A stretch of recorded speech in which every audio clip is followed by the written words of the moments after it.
لي زيربودز كامل استعملناهم يمكن مره واحده في حياتنا، بصح اسكو على بالك باللي هاد الشيء الصغير قادر يدير لك سرطان في مخك، خاصه الا كنت ترقد بهم. بداو انا تاني كنت مدمنه عليهم حتى صرالي ضرر كبير في ودني وعرفت هاد المعلومه. تبعوا معايا للاخر باش نفهمكم اكثر واكثر.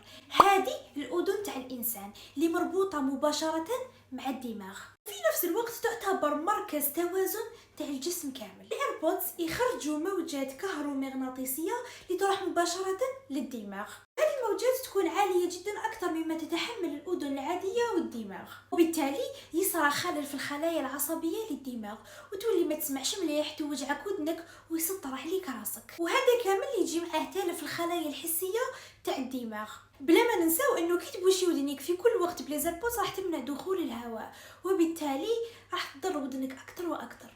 دراسات مؤخرا بدات تقول باللي هاد لي زيربودز